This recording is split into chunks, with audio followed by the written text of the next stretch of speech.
नमस्कार साथियों, मैं मनीष भारती संस्कृति पीसीएस प्लेटफॉर्म पर आप सभी का स्वागत करता हूं। साथियों, जैसा कि आप जानते हैं कि बिहार में विधानसभा चुनाव है, लेकिन यह विधानसभा चुनाव बिहार के लिए एक महत्वपूर्ण कड़ी साबित हो रहा है, क्योंकि बिहार को बहुत सारे तोहफे मिल रहे हैं इस विधानसभा चुनाव के अंतर्गत। जैसा कि हम सभी जानते हैं, पटना मेट्रो की शुरुआत पहले ही कर दी जा चुकी है। हालांकि वो पूरी तरह से तैयार नहीं हुआ है, लेकिन निश्चित तौर पर जो एक पटना वासियों का, बिहार वासियों का ये था कि मेट्रो के मैप पर वह भी शामिल हो सके, वह सपना निश्चित तौर पर साकार हो गया है।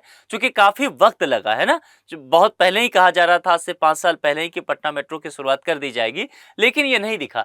अब यहाँ पर देखिए, पहले भी ये बात कहा गया था जब आदर्श आचार संहिता नहीं लगा था, उससे पहले ये घोषणा किया जा चुका था कि पटना के बाद बिहार के 4 और शहरों में मेट्रो को लेकर के प्लान किया जा रहा है। और ये जानकारी पहले ही दे दिया गया था, भूमि अधिग्रहण वगैरह को लेकर के भी बातें की गई थी। अब यहाँ पर जो एनडीए का मैनिफेस्टो आया है, इसमें भी इस बात को शामिल की गई है। यानी कि ये बात एक तरह से कह सकते हैं कि केंद्र सरकार की तरफ से इस पर जोर दिया जा रहा है कि बिहार के इंफ्रास्ट्रक्चर को निश्चित तौर पर मजबूत किया जाए। तो यहाँ पर कहा गया है कि 4 शहरों में मेट्रो दी जाएगी और 7 नए एक्सप्रेस वे बनेंगे। अब हम लोग देखेंगे मुख्य रूप से कि ये 4 शहर कौन कौन से हैं जहां पर मेट्रो बनाने की बात की जा रही है। और निश्चित तौर पर ऐसा होता है तो बिहार के इंफ्रास्ट्रक्चर को अपने आप में बहुत ज्यादा सपोर्ट मिलने वाला है। अब देखिए कौन कौन से 4 शहर रहने वाले हैं, उस पर विचार करेंगे। ठीक है, अब यहाँ पर यह घोषणा पत्र दरअसल जारी किया गया है और इस घोषणा पत्र के अंतर्गत बिहार के जो बुनियादी ढांचा है, जो इंफ्रास्ट्रक्चर है, उसको बेहतर करने को लेकर के काम की जा रही है, ताकि रोजगार सृजन हो सके, आर्थिक क्रांति हो सके। और निश्चित तौर पर एक बहुत बड़ी समस्या जो देखेंगे अभी चुनाव में भी उठाया जा रहा है कि पलायन की समस्या, उस पर लगाम लग सके। और जो ये 4 शहर है ना, वो मेट्रो रेल सेवा शुरू की जाएगी और 7 नए एक्सप्रेसवे का निर्माण किया जाएगा। पटना के समीप कहा गया है कि एक ग्रीनफील्ड अंतर्राष्ट्रीय एयरपोर्ट के साथ साथ आप देखेंगे तो दरभंगा, पूर्णिया और भागलपुर में अंतर्राष्ट्रीय एयरपोर्ट विकसित किए जाएंगे। देखिए, अगर बात किया जाए यहाँ पर बिहार के मैप पर मैं आपको ले चलूंगा, तो जैसा कि हम सब जानते हैं कि पटना और गया में अंतर्राष्ट्रीय एयरपोर्ट है और दरभंगा में जो एयरपोर्ट है उसको अंतर्राष्ट्रीय एयरपोर्ट का दर्जा दिया जा चुका है और अंतर्राष्ट्रीय विमान वहां पर लैंडिंग कर सके, इसको लेकर के तैयारी चल रही है। हो सकता है कुछ महीने में वो प्रक्रिया पूरी हो जाए तो वहां पर जो है अंतर्राष्ट्रीय विमान आने लग जाए। इसके अलावा और भी कई तरह के एयरपोर्ट यहाँ पर कई शहर में जो है शुरुआत करने की कोशिश की जा रही है। जैसा कि आप जानते हैं कि चुनाव से ठीक पहले पूर्णिया के एयरपोर्ट का भी उद्घाटन कर दिया गया है, यहाँ से भी सेवा शुरू हो चुका है। तो दरभंगा, पूर्णिया और भागलपुर में अंतर्राष्ट्रीय एयरपोर्ट विकसित किए जाएंगे। इसके अलावा 10 नए शहरों से घरेलू उड़ान भी शुरू की जाएगी, जो कि उड़ान योजना है ना, कि जिसे कहा जाता है कि देश का आम आदमी भी हवाई चप्पल से पहन करके हवाई यात्रा कर सकता है, जैसा कि प्राइम मिनिस्टर नरेंद्र मोदी कहे थे।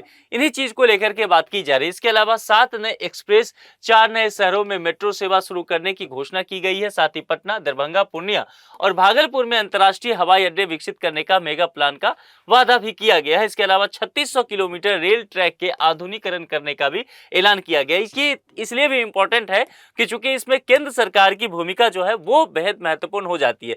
जैसा कि मैंने कहा कि पटना मेट्रो का सपना पूरा हो चुका है, लेकिन यहाँ पर यह समझिए कि वो बहुत ही कम डिस्टेंस में भी किया गया है।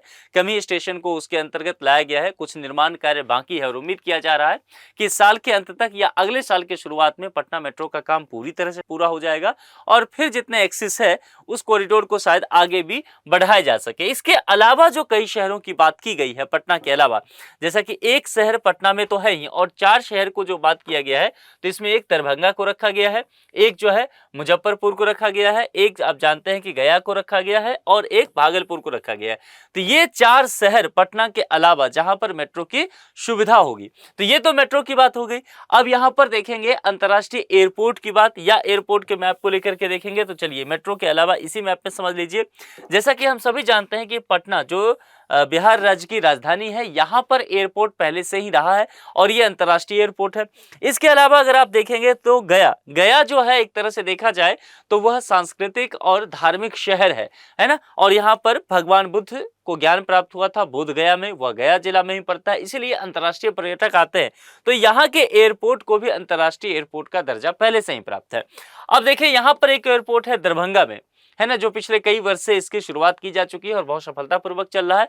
दरभंगा एयरपोर्ट को भी पिछले दिनों केंद्र सरकार ने अंतर्राष्ट्रीय एयरपोर्ट का दर्जा दे दिया है और इस पर अब इसे विकसित किया जा रहा है ताकि अंतर्राष्ट्रीय एयरपोर्ट भी आ सके। तो कुल मिलाकर के ये भी हो गया। और पूर्णिया में आप जानते हैं कि चुनाव से ठीक पहले एयरपोर्ट का जो है वो उद्घाटन कर दिया गया। यानी कि कुल मिलाकर के आज की तारीख में अगर देखा जाए बिहार में तो 4 एयरपोर्ट हो चुका है। 4 एयरपोर्ट में 3 एयरपोर्ट को अंतर्राष्ट्रीय दर्जा प्राप्त है, 2 पर यह सेवा शुरू है, 1 पर सेवा शुरू करने की तैयारी की जा रही है और पूर्णिया को जो है हाल ही में शुरू किया गया है, इसे और विकसित करने की कवायद तेज की जा रही है। इसके अलावा कुछ और जगह देखेंगे, जैसे कि भागलपुर को लेकर के चर्चा किया जाए, भागलपुर में भी एयरपोर्ट बनाने की बात की गई है, मुजफ्फरपुर में भी एयरपोर्ट बनाने की बात की गई है। यहां पर देखेंगे बाल्मीकि नगर, रक्सौल, इसके अलावा बांका में भी एक एयरपोर्ट देने की बात की गई है। और पटना के बगल में पड़ता है बिहटा में भी, चूंकि पटना एयरपोर्ट जो है वो अपने आप में रनवे उसका छोटा है, बहुत लोड नहीं झेल पा रहा है, तो बिहटा में बगल में ही है, वहां पर भी एक एयरपोर्ट बनाने की बात की जा रही है, जो कि एक ग्रीनफील्ड एयरपोर्ट होगा। ग्रीनफील्ड एयरपोर्ट करने का मतलब है कि पूरी तरीके से उसे नए ढंग से बनाया जा रहा है और लगभग वो बन के तैयार ही है। आप हो सकता है कि अगले साल उसका भी उद्घाटन कर दिया जाए।